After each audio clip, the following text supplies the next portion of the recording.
Hello and welcome to Shanti Devi charitable trust.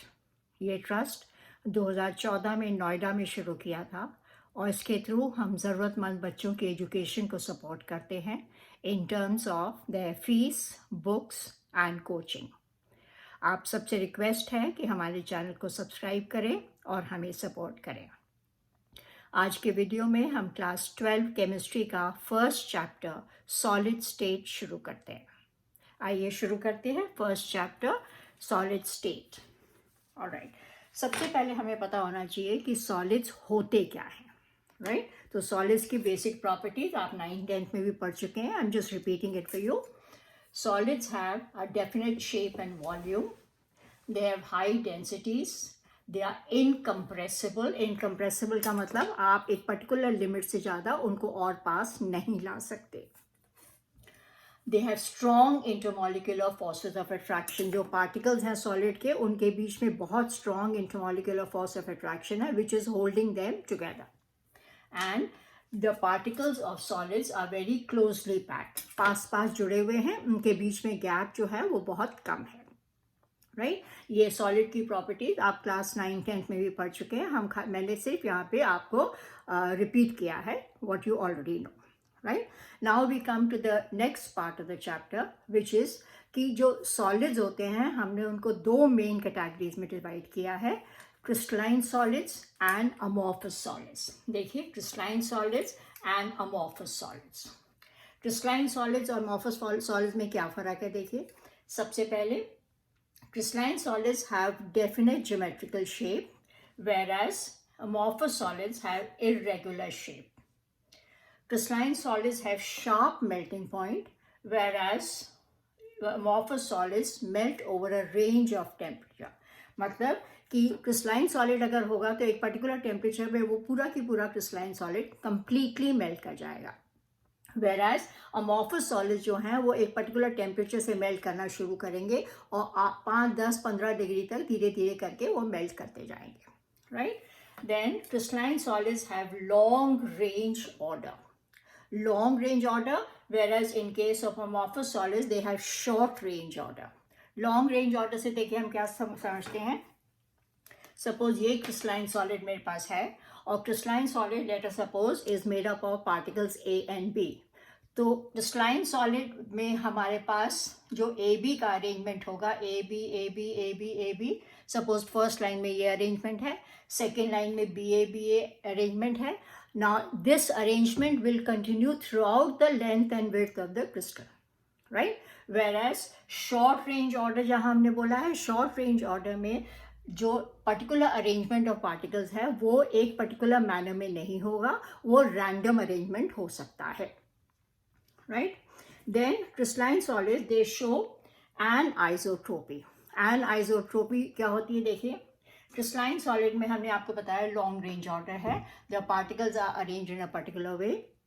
Now if I measure any property in this particular solid along this line, then the property will be given by particles A and B both, because A B दोनों particles उस line में आ रहे हैं, तो दोनों की जो combined property है, जो average value है, वो हमें मिलेगी। On the other hand, if I measure the same property along this line, आप देख रहे हैं यहाँ पे सिर्फ मेरे पास ए पार्टिकल्स हैं। अगर ए पार्टिकल्स हैं तो ऑब्वियसली हमको जो प्रॉपर्टी की वैल्यू मिलेगी will only be because of the a particles, therefore it is going to be different from this direction, right? On the other hand, amorphous solids show isotropy. Isotropy में क्या है कि हमने आपको पहले बताया है कि अमॉर्फस सॉलिड्स में कोई भी स्पेशल अरेंजमेंट नहीं है, राइट? अगर कोई भी अरेंजमेंट पर्टिकुलर अरेंजमेंट नहीं है तो पार्टिकल्स इस साइड से लो चाहे इस साइड से लो, किसी भी साइड से लोगे तो same property will be having the same value with in that particular solid. Typical example of a crystalline solid हम ले सकते हैं, सोडियम क्लोराइड ले सकते हैं, सारे मेटल्स क्रिस्टलाइन सॉलिड्स होते हैं, राइट? एंड अमॉर्फस सॉलिड्स कोल ले सकते हैं, चारकोल ले सकते हैं, रबर ले सकते हैं, कोई भी एग्जाम्पल हम उसका ले सकते हैं, राइट?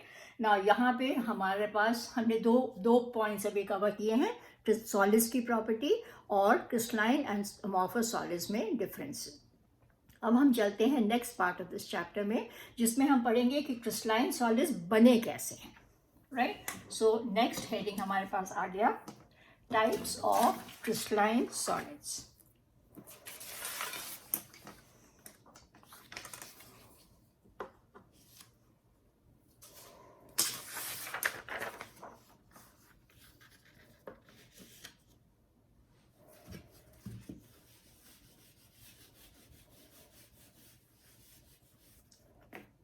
देखिए, क्रिस्टलाइन सॉलिड्स हमको बेसिकली इस चैप्टर में क्रिस्टलाइन सॉलिड्स पढ़ना है, और हमने क्रिस्टलाइन सॉलिड्स को 4 टाइप्स में डिवाइड किया हुआ है। पहला is ionic solid. Ionic solid नाम से ही पता लगता है किससे बने होंगे, आयन से बने होंगे, पॉजिटिव एंड नेगेटिव आयन से बने हुए हैं, और उनके बीच में जो अट्रैक्शन है उसको हम बोलते हैं electrostatic attraction, right. Next is covalent solids. Covalent solids किसके बने हुए हैं, एटम से बने हुए होंगे, और नाम से ही पता लगता है उनके बीच में किस टाइप का अट्रैक्शन है, किस टाइप का बॉन्ड है, that is covalent bond. Typical example diamond. Diamond का स्ट्रक्चर आप लाइन 10 में भी पढ़ चुके हैं, तो आपको पता है कि डायमंड में कोवेलेंट बॉन्ड्स होते हैं between the carbon atom. Next is metallic solids. Metallic solids जो होते हैं उसमें पॉजिटिव आयंस होते हैं इन अ सी ऑफ इलेक्ट्रॉन्स। मतलब सपोज मैं सोडियम की बात कर रही हूँ, सोडियम मेटल की बात कर रही हूँ, तो इस सोडियम के पीस में यहाँ पे मेरे पास Na के आयंस होंगे बहुत सारे, और ये सारे आयंस जो हैं इनके चारों तरफ बहुत सारे इलेक्ट्रॉन्स जो हैं वो डिस्ट्रीब्यूटेड होंगे, राइट। तो इसको हम बोलते हैं, we have positive ions in a sea of electrons, और इन पॉजिटिव आयंस और इलेक्ट्रॉन्स के बीच में जो अट्रैक्शन है उसको हम बोल देते हैं metallic bond, right. Then last type of crystalline solids जो होते हैं मॉलिक्यूलर सॉलिड्स होते हैं, और मॉलिक्यूलर सॉलिड्स को हमने फर्दर डिवाइड किया हुआ है 3 पार्ट्स में। कैसे डिवाइड किया है, non polar molecular solids. Non polar का मतलब है कोई पोलैरिटी नहीं है। For example, if I am taking I2, iodine का एक अगर मैं मॉलिक्यूल लेती हूँ तो it is made up of I and I, और इनके बीच में किसी तरह की कोई पोलैरिटी नहीं है, right. So when I am talking of non polar molecular solids, I am talking of the solid will be made up of non-polar molecules, and उनके बीच में जो अट्रैक्शन है उसको हम बोल देते हैं London forces of attraction. Molecular solid second type के कैसे होते हैं, पोलर मॉलिक्यूलर सॉलिड्स होंगे। पोलर मॉलिक्यूलर सॉलिड्स में क्या होगा कि जो मॉलिक्यूल जिससे बना हुआ है वो सॉलिड वो पोलर होगा। For example, suppose I take the case of HCl। HCl में ये नेगेटिव है, ये पॉजिटिव है, so this whole molecule is a polar molecule. Therefore इस टाइप के मॉलिक्यूल से जो क्रिस्टलाइन सॉलिड बनेगा उसको हम पोलर मॉलिक्यूलर क्रिस्टलाइन सॉलिड बोलेंगे, राइट। और इसके बीच में जो अट्रैक्शन होता है, that attraction is called dipole dipole attraction. Last type is hydrogen bonded molecular solids. आपको नाम से ही पता लग रहा है, हाइड्रोजन बॉन्डेड मॉलिक्यूलर सॉलिड्स के बीच में हाइड्रोजन बॉन्ड्स होते हैं।